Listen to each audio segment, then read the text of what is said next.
70 years after he served in World War II, a Susquehanna Valley man is being honored. Major Donald Rhine helped to liberate France. And now the French government's giving a select group of veterans their highest honor. NBC's Dan Shannon has his story.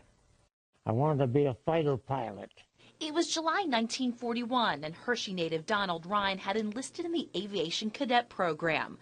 But before he could get trained, Japan attacked Pearl Harbor, and Rhine was drafted into the Army. Along the way, he got tapped for officer candidate school and helped start a new signal battalion. He was sent to Europe early on. I felt my possibilities were excellent. I was going to the right place. God was still directing me in the direction that I thought I wanted to go. Now, some 70 years later, Major Donald Rhine is being honored for his part in liberating France. He's among a select group to receive the French government's highest honor. I don't really believe I can describe it emotionally. I was very proud, of course. Rhine is beyond humble. It was my duty, so what I was assigned, and I was anxious to get that war over with and get back home, because somewhere on the way I had a child in the process. And when his daughter Barbara Jean was born, Rhine was so proud he displayed her name in bold letters on his Jeep and posted her baby picture on his dashboard. I've never been one that's been very good sharing experiences. I kind of, over the last 60 years, have tried to put aside some of the pictures of the war and just think of the better things. His family tells us he survived at least 3 close calls. I did get a Bronze Star Medal for supplying, making all the necessary supplies available to get those communications across the river at Metz. What he didn't share, he was under enemy fire the entire time. At 93, Rhine is still sharp and knows he ended up where he was supposed to. Oh, absolutely. God's been so good to me. I tell you, he's treated me so wonderfully. In Hershey, Ann Shannon, News 8. True here, I tell you. Rhine has 5 children, 6 grandchildren, 9 great-grandchildren. His family has created a Facebook page in his name, and they're hoping to share more of Major Rhine's story and have other veterans share their stories as well.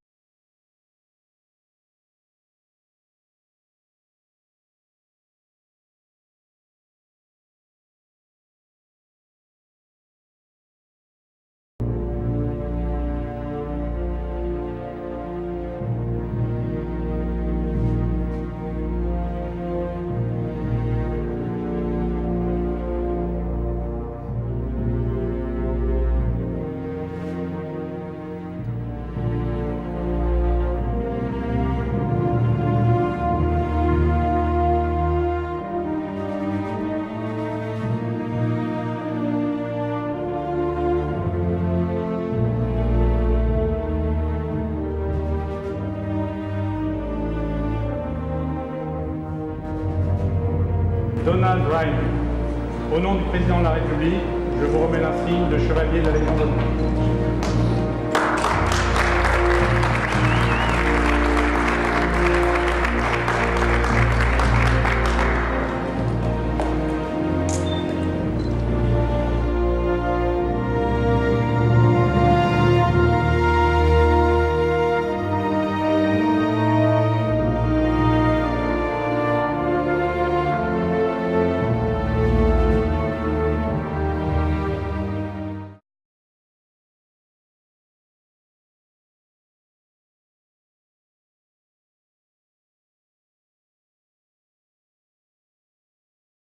In the summer of 1941, I had a friend, actually a cousin, who was interested in joining the aviation cadet program at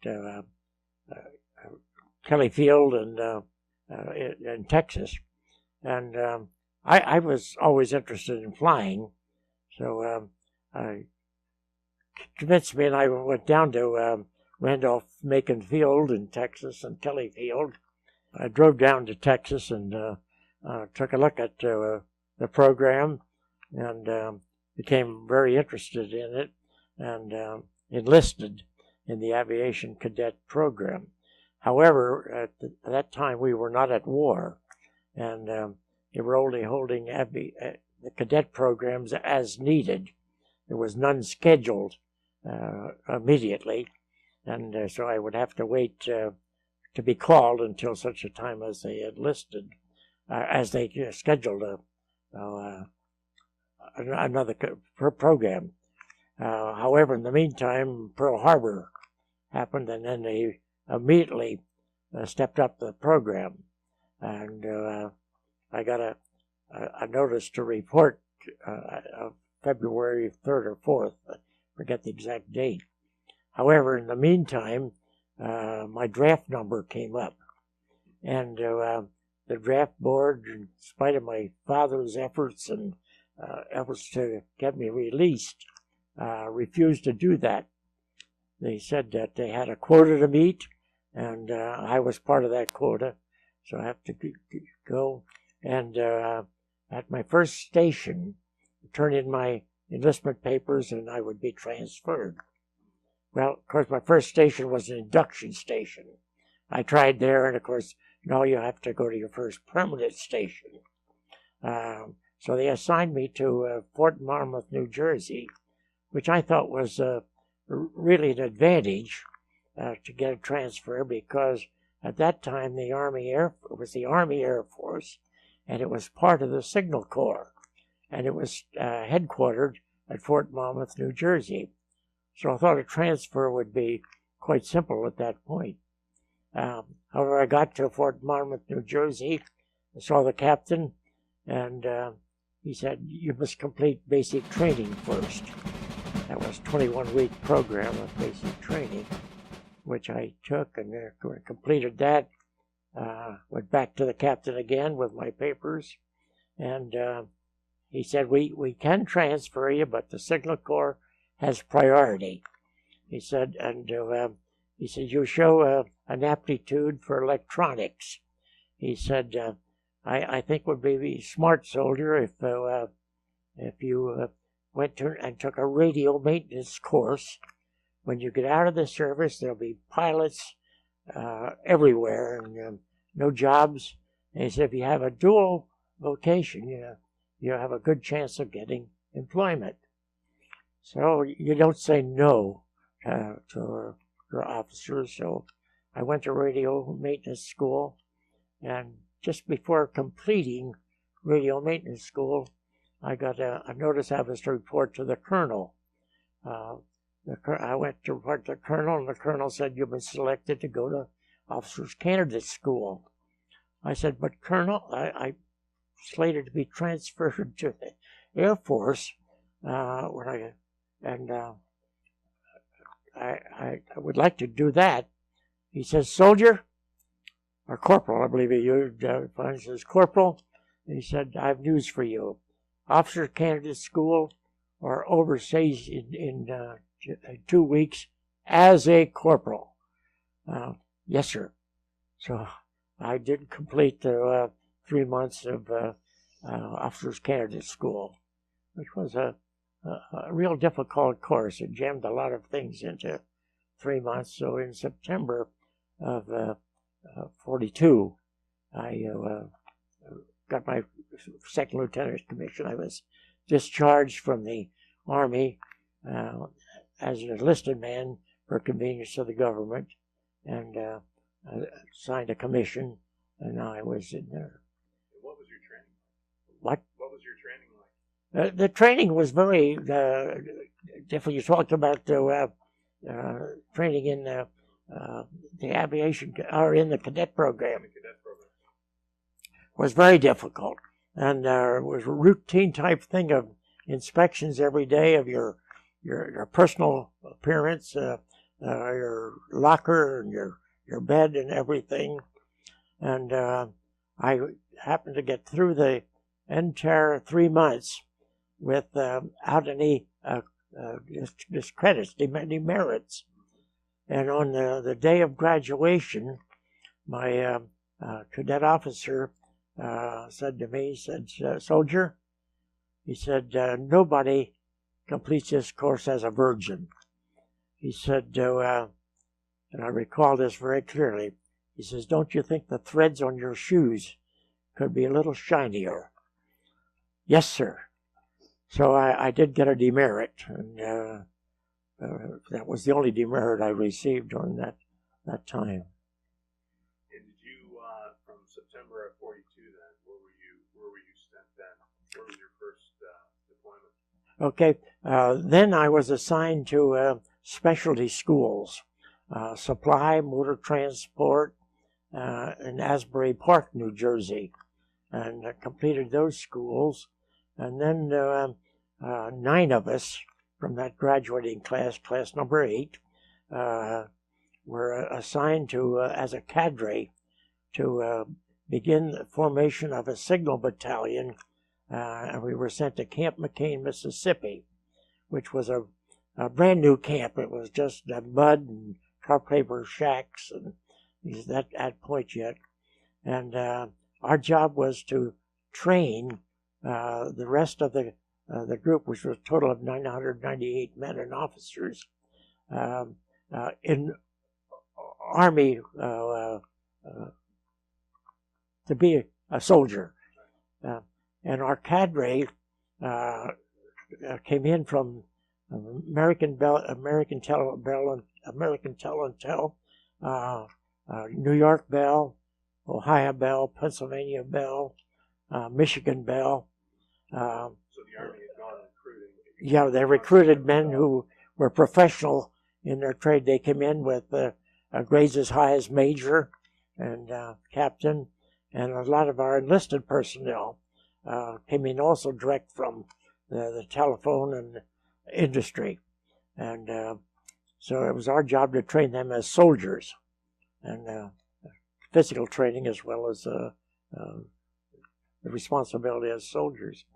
So that was a big task for 9 of us to, and of course we were outranked. We were second lieutenants, and were outranked in most cases with captains who became company commanders and first lieutenants and things. But we developed a very fine signal battalion. Actually, there was 2 battalions being formed at the same time, the 68th and the 69th. The 68th never met the standards required and didn't qualify as the signal battalion. We did, and we were assigned to the 20th Corps of 3rd Army, which was an armored corps. They were training in the Midwest, and I was assigned then as supply officer. It was my responsibility to get all the equipment necessary for the transfer. We were initially assigned to the Pacific Theater, and so we turned in all our winter clothing and things, and mothballed our equipment on railroad cars, and were prepared to go to the Pacific Theater. Suddenly our orders were changed, and we're going to the European Theater. It meant turning in all our summer clothing now and getting the winter clothing, and forgetting all about our equipment, letting that there, and we would get new equipment when we got to England. And about what time was this? Late 1942? This was in actually December of 42. And then I was chosen to go overseas as an advanced group. It was 2 officers, another officer and I, and 2 enlisted men. We went over to England on, I believe it was 7th of January of 43. And our job was then to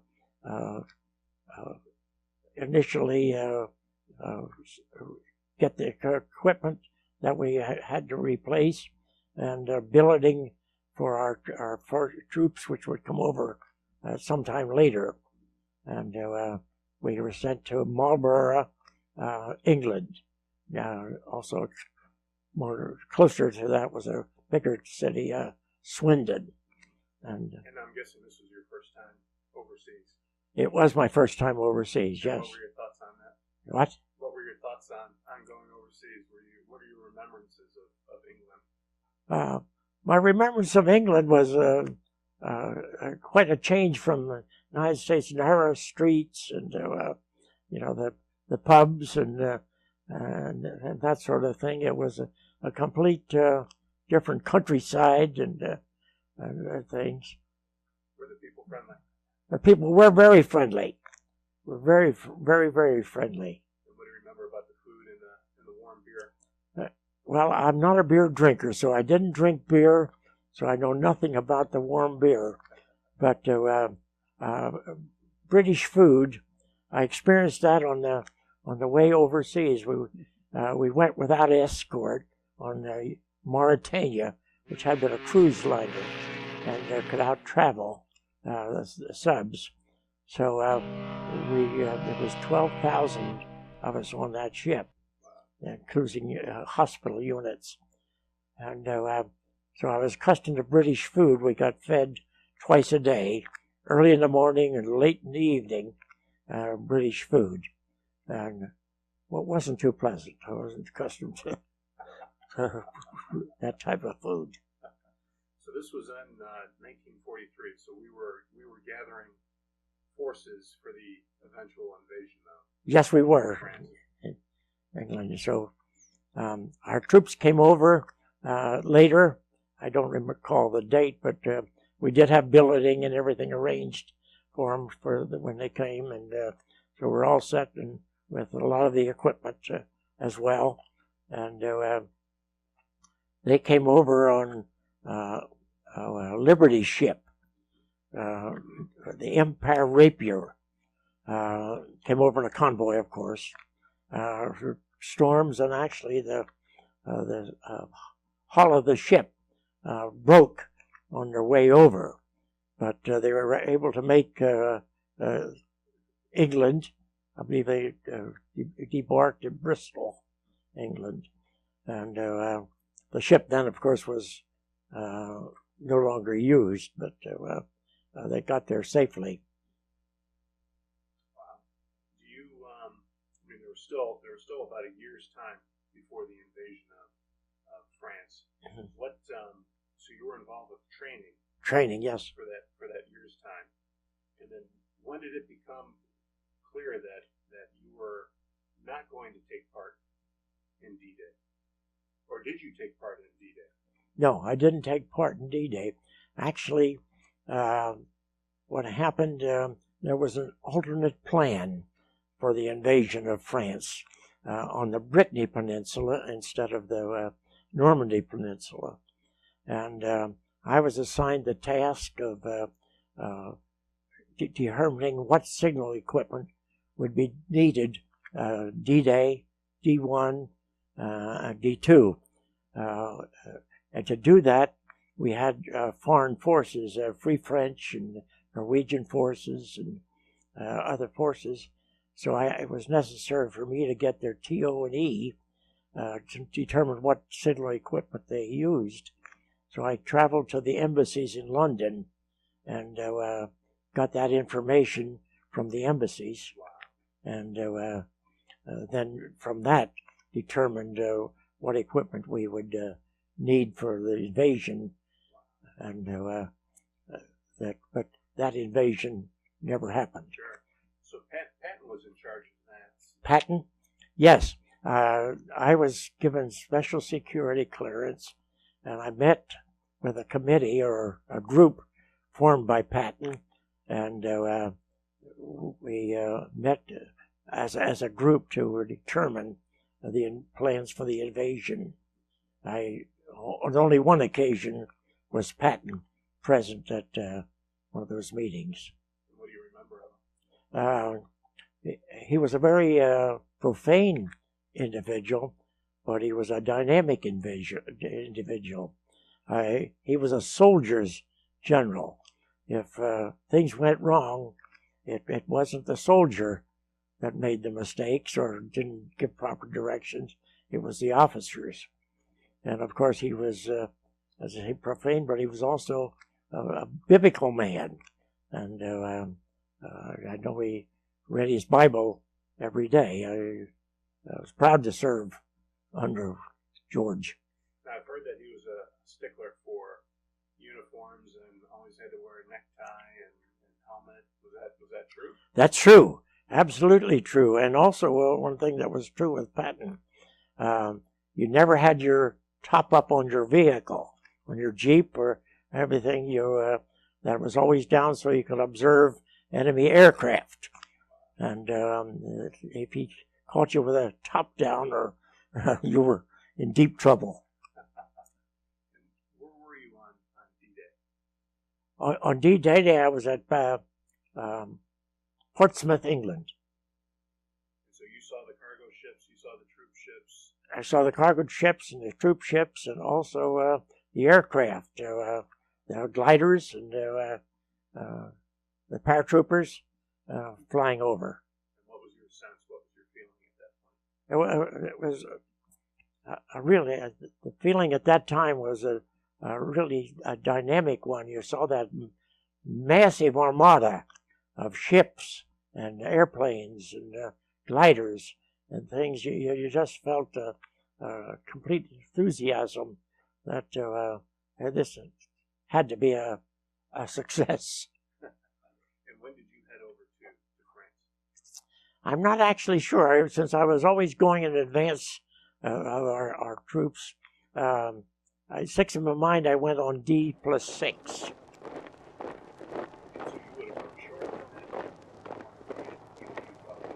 Utah. I mean Omaha. Omaha Beach. And what are your recollections of that? In spite of the short distance of time from the invasion to that, the beach was well protected, and we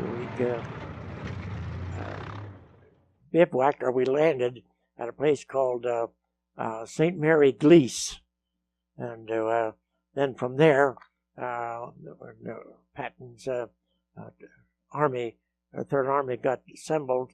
We had to break through at St. Lo, and then on through England, France. And when did Patton's army? When did Third Army become active? On the coast. Yeah, on the coast in France. I think actually it was getting close to the month of September that the Patton started the drive through France. And what do you remember about that? It had to have been exciting. What do you remember?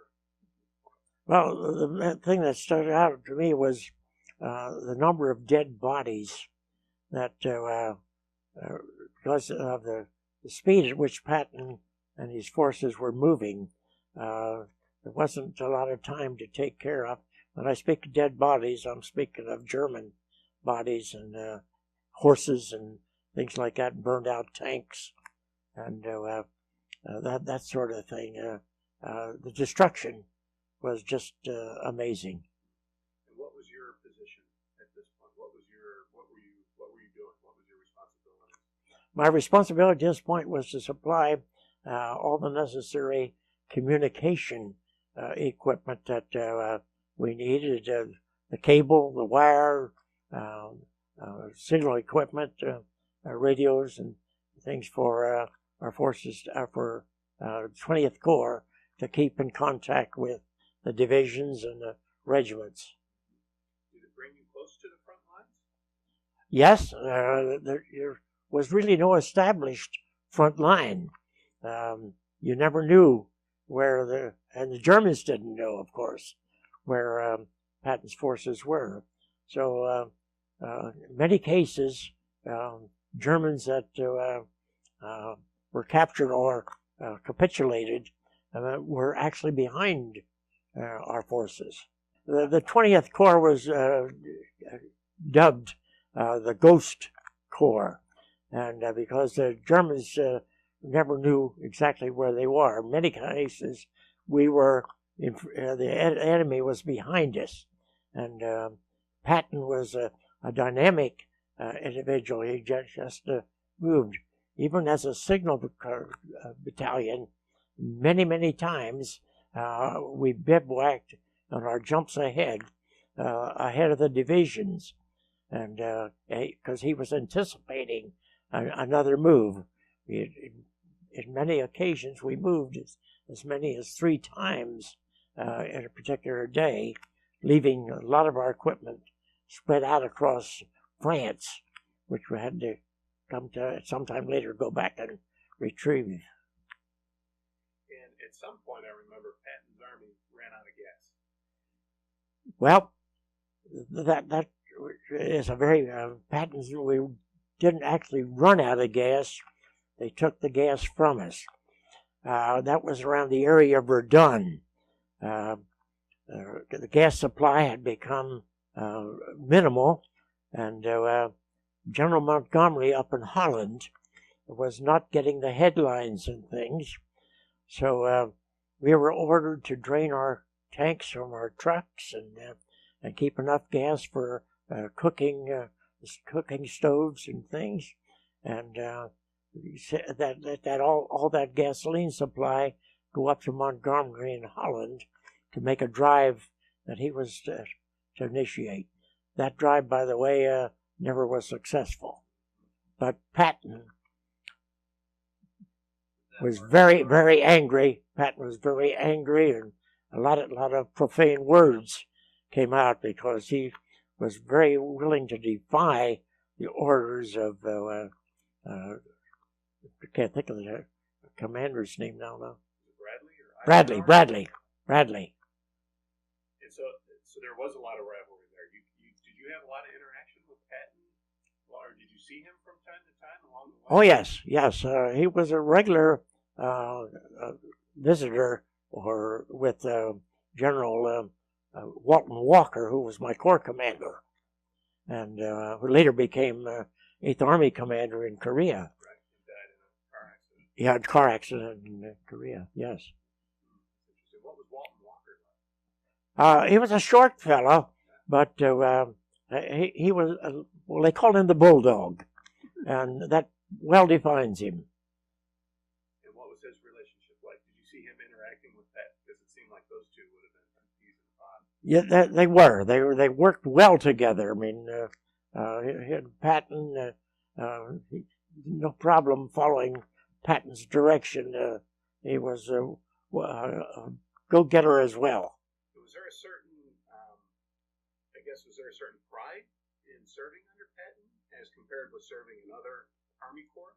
I did. I took a lot of pride because I heard a lot of comments, especially about the time in Italy when he threatened to kill that soldier who was, as he referred to as a crybaby, and but I didn't see that type of person at all. So then you settled down in the area of Verdun, and that would have been probably October 1944. Yeah, I would say yes. I believe that's correct. And then the winter hits. Yeah, the unfortunate part about that taking their gas away from us, the forts at Metz had been captured, and that was a very difficult thing because Germans were very well fortified with the Siegfried Line, underground railroads, and hospitals underground and everything. Metz was taken at a great loss of American lives, and yet when we lost our gasoline, we had to pull back, and in some extent the Germans moved back in to some of those forts, and they had to be retaken the second time. So then, were you required to carry personal sidearms? Tell us, you had a driver. Tell us about your mode of transportation around. Yeah, I had a Jeep with my own driver, of course, and all our drivers were equipped with a Thompson submachine gun, 45 caliber submachine gun. I had a 30 caliber carbine. Also had a 30 caliber machine gun. The Jeep. Your insignia, your rank. Yes. On your helmet. Yes. Patton required that. Yes. So you weren't concerned about snipers targeting Oh, you were concerned. You're always concerned about being targeted because you're identified as an officer. Well, I guess during that time, did you have in the dash across France? Can you tell us about any? Did you have any close calls? Did you have interactions with Germans? Yes, I did. My battalion commander was had the Corps named me enemy equipment intelligence officer. In addition to that, I was also purchasing agent for signal equipment that we couldn't supply ourselves. I could obtain in France, and as part of my job of enemy equipment, when they captured a German warehouse or signal warehouse equipment, it was my job to go and determine whether any of that signal equipment could be utilized by our forces.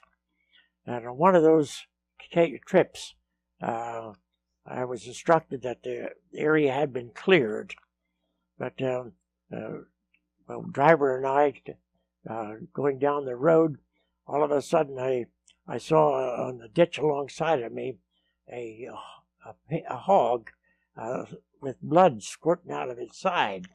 So I knew, hey, that hog had to be shot very recently. And so we came to a quick halt, and it wasn't too long before a GI showed up out of a ditch, and he said, you don't want to go down that road. He said, Germans are occupying that house down there. He said, you don't want to go that way. Well, I never did get to that depot. Did you ever have a sense that you might not make it home? I had that sense before I went overseas. As a matter of fact, my wife had mentioned, she said she'd like to have my child in case I do not come back. I don't recall how much longer after the birth of Barbara it was before I did get the message of her birth. But of course, I was anticipating the birth for quite some period of time before I got the message. And not knowing, being my first experience as a new father, not knowing anything about the travail or anything that my wife was going to go through for that to happen. So I know I didn't pass cigars around or anything. I didn't have cigars or anything at that time, but it was still in England, as I recall, that when I got the message of Barbara Jean's birth. And then the motor pool stenciled her name on both sides of the Jeep, and I received a little baby picture in the mail, which I, with cellophane tape, put on the dashboard of the Jeep. Did you ever see, I guess you had interaction with a lot of German POWs. You saw a lot of German POWs. Saw a lot of German POWs, yes, a lot of them. Actually, thousands of them. What was the German POWs? Were they happy to be out of the war? Were they? What was there? Were there a lot of boys? Were there a lot of older men? There were a lot of young men at that time.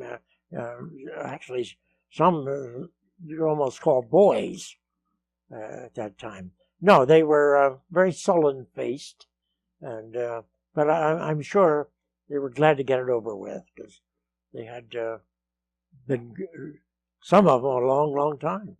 Did you ever have a sense that the war, did you think that the war would be over by Christmas? Did you think that the war would be over, or that it would never end? It would just keep going? No, I felt once Metz and the Siegfried line was penetrated, I thought the war is going to be very short. Recollections of the winter that was coming on, we had weeks and weeks of snow and rain and mud, and we didn't have sufficient winter clothing at that point yet, and then of course, at that particular time is when the Germans made their counterattack up at Bastogne, and General Patton moved the entire army, Third Army, from Nancy. His headquarters were Nancy, France. Moved the entire army from Nancy, France, to up to Bastogne in one day. And I see that you got a 9th Division patch. Tell me about the 9th Division. I was only assigned to the 9th Division for a very short period of time. I really have no recollections of what reason I had been assigned to the 9th. It was just a temporary thing, and I don't recall. And were you involved with the move from Nancy to Bastogne, that drive to Bastogne? Yes, we were. We were involved with the move. Matter of fact, even though we were just Signal Corps troops, we were defending the German border along the Moselle River, part of the way up, along with the 1st Cavalry Unit. And were you in Bastogne at all? Did you wind up there? I did not wind up in Bastogne at all, no. Just into the outside area of Bastogne, enough to see the body bags stacked along the road, just like cordwood, and to see some of the damage that the Germans had done with their trickery, murdering GIs that they had captured, using their uniforms to disguise and therefore capture more Americans. So you had heard about the Malmedy massacre? Yes. You heard about... Yeah, there was I don't recall whether it was a squad or a battalion or what size group it was that were captured by the Germans. Well, the Germans had misdirected the signs and things, road signs and things, to confuse us, and nearly did. And so a group of a squad or a battalion of our troops got into an ambush, which the Germans captured all of them, and then they massacred all those soldiers in cold blood, and took their uniforms and dressed as American soldiers.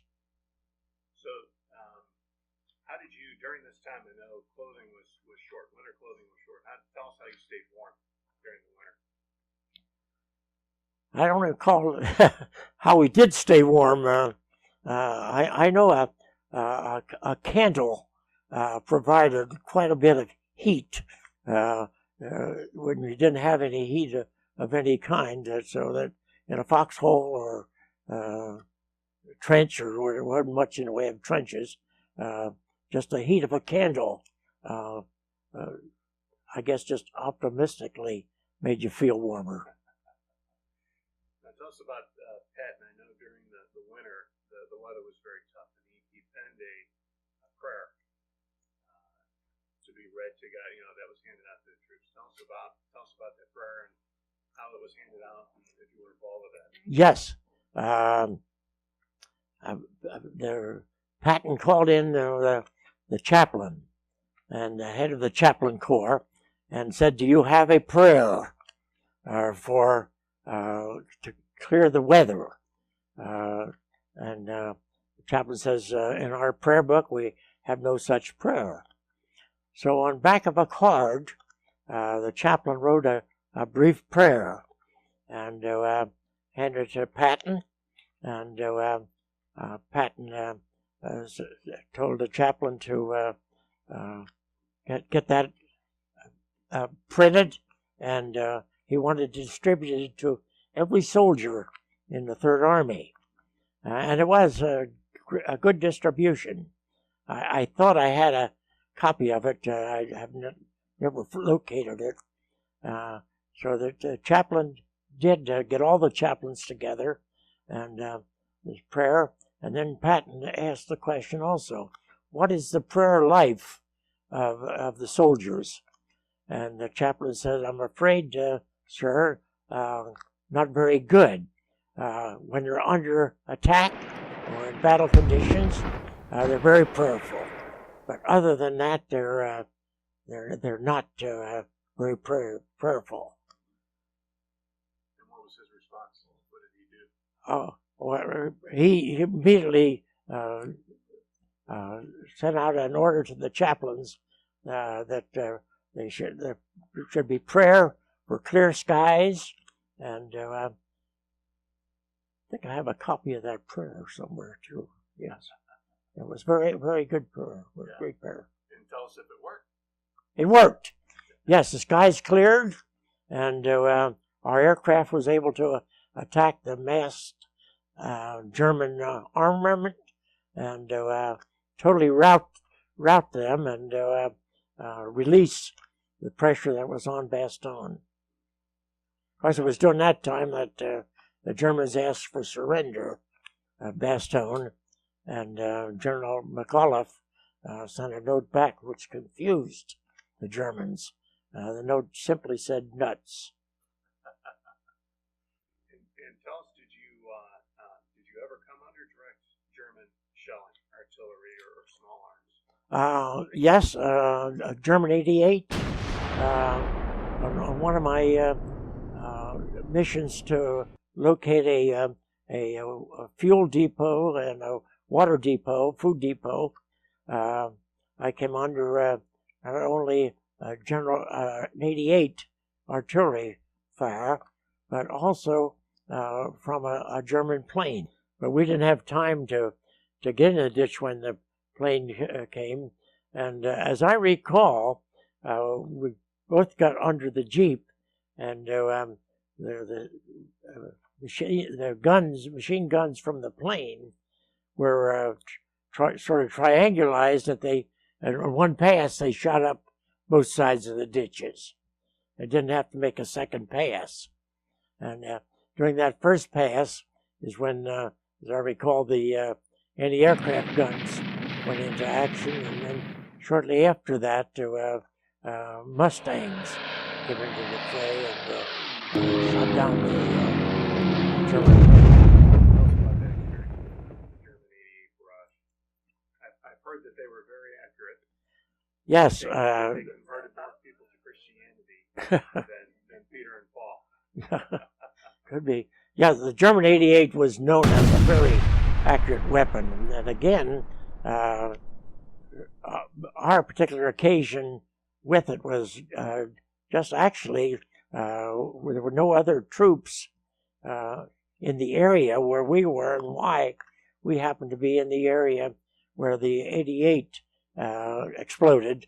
I don't know, unless there was an observer somewhere that saw a lone Jeep, and of course you were identified as an officer on your helmet, and do that. I don't know whether we were personally attacked or whether they had another mission that we just became part of. On one occasion, and this was shortly before the capture of Trier, we did hit a anti-personnel mine, and the damage it did was to destroy the left rear wheel of the Jeep. What did it do to the Jeep? Did it spin it around, or what? I don't believe it did anything like that, as I recall. Did you know that you hit a mine? Oh, we sure did, yes. Pretty loud? Yeah, we sure did, yeah. And what, what was your, once you realized what had happened, what was your feeling? You were pretty fortunate. Yeah, we were fortunate. It so happened at that very time, Patton was leading, he was going towards Trier, and we heard him. He always stood up in his Jeep, and I heard him yelling, "Get that blank, blank, blank, blank. Keep out of this, off the road for this general." And because we were trying to get it off the road at that time. So were you concerned then that there were more mines in the road? Well, we actually had started to get off the road when we hit this mine, so the road, the mine was not on the road. At that time, we referred to those mines as horse turd mines. They appeared like a horse turd. Mm-hmm. So that's how they buried them. So they were actually above. They would try to camouflage. Yeah. Now, did you any of the guys that were in your company, or guys that you were friends with, did you lose any of them? Yes. We had casualties, of course, and we did lose some men. Matter of fact, we also lost our company doctor, who was treating a wounded German soldier, at the time that he was killed by German fire. Yeah, and then at the same time, one of our officers was captured and became a prisoner of war. Or several of them became prisoners of war. Wow. So were they freed? Have you interacted with them after the war? Yes, Lieutenant Christensen, I saw at one of our reunions after the war. How did you stay clean? I know Patton was a stickler for personal appearance, and when you're on the move like this, tell us how you were able to bathe and shave and wash your clothes, if at all. Yeah, you couldn't do that very often, but the engineers had set up portable showers, so we did have opportunity when we were in R&R or like that to bathe. So we were able to keep our clothing fairly clean and wash at these stations. Now, after that period after Bastogne, a lot of people don't remember that there was still a lot of the American Army went on the offensive, and there was a lot of grueling fighting that was ahead. Tell us about the period from Bastogne up to the race for the Rhine and the Remagen Bridge. Okay. Of course, the first thing that we were able to capture after Bastogne, we were able to capture the city of Trier before they were able to blow the bridge across the Moselle River. When we were in France, I referred to the Moselle as the Moselle River, but found out later the proper pronunciation is Moselle. And we were able to capture the city of Trier without having to put a portable bridge over a pontoon bridge or anything like that. I was awarded the Bronze Star for at the area of Metz when we had the difficulty getting the communications across the Moselle River under German fire and things. I was able to, with my troops, at least to be able to supply the communication, the equipment, the wire, the cable, and things under that difficult situation, so that we could actually swim the cable across the Moselle River. And I see an oak leaf cluster for major. And what did you retire or discharge from the Army as? You were discharged as a major? I was discharged as a major. Yes. And you had enlisted as a corporal, so you'd come a long way. Yeah, I enlisted actually as a private. As a private. Yes. I was a private PFC.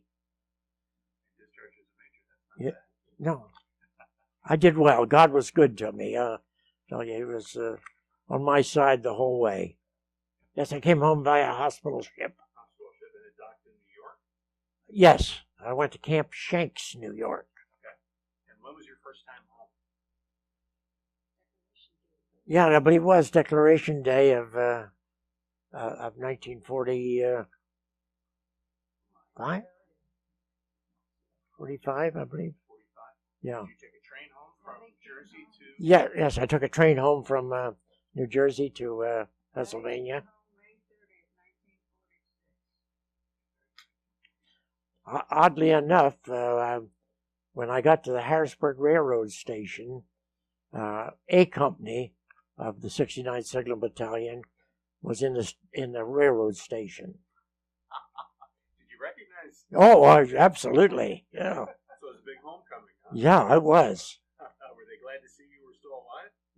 Yes, they were very glad. Of course, at that point, many of them had gotten hold of beer, and they weren't too well balanced. So who was waiting for you then at the railroad station to pick you up? My wife. Yeah. Yeah. Great. She picked me up. So you had signaled ahead that you had sent a wire ahead that you were going to be home Yes. at a certain time. Yep. And she was there waiting for you. Yeah, she was there waiting, and they took me home where a daughter that I had never seen was waiting. The war itself, as far as America is concerned and the history of America, I think was very influential.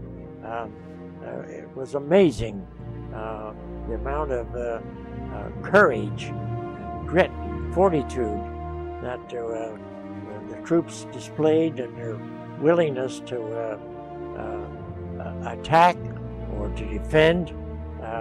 I think we all had really the same basic thought in mind. We wanted to get this war over with and get back home as quick as we possibly could.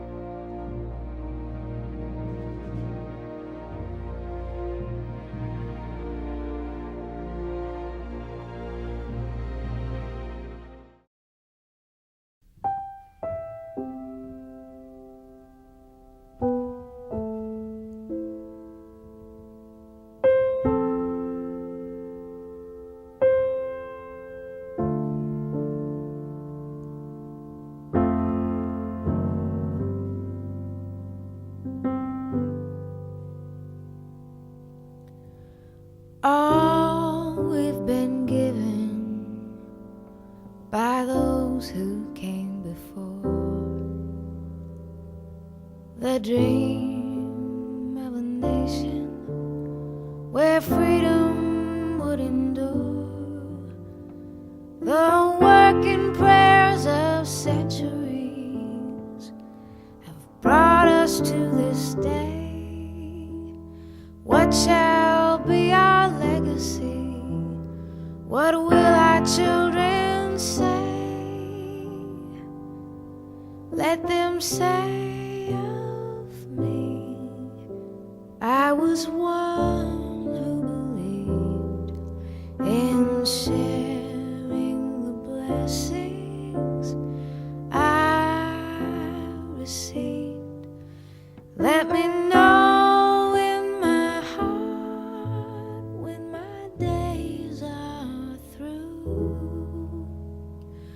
America, America, I gave my best to you.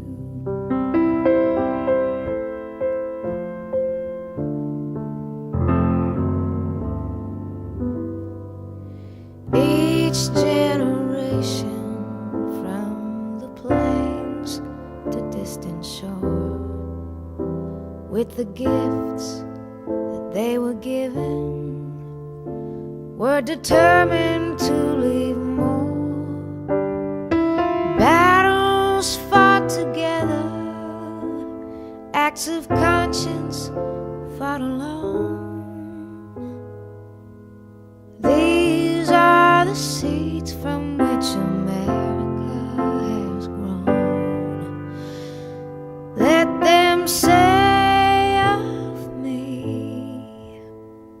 I was one who believed in sharing the blessings that I received. Let me know in my heart when my days are through. America, America, I gave best to you.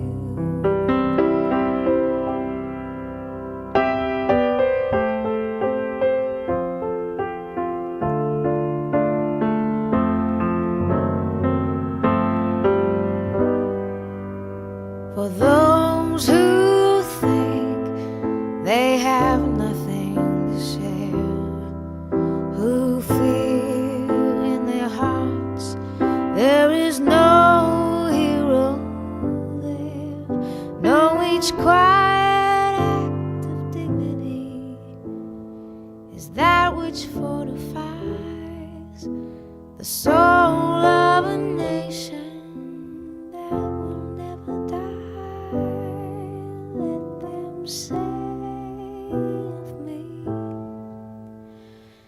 I was one who believed in sharing the blessings I received. Let me know in my heart when my days are through.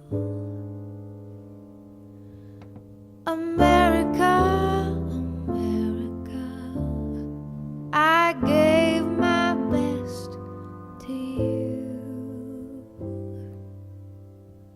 America,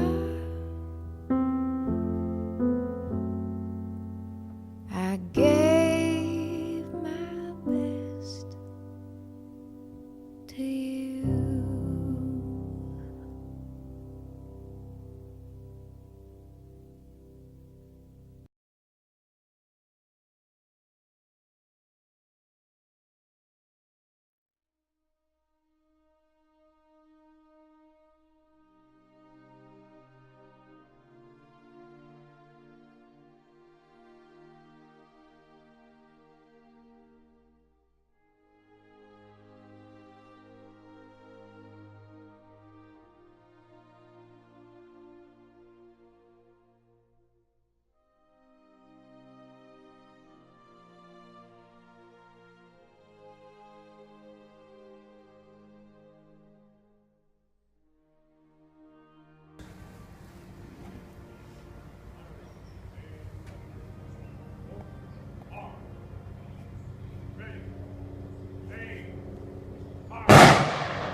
States Army, a grateful nation. Please accept this flag as a symbol of our appreciation for your loved one's honorable and faithful service.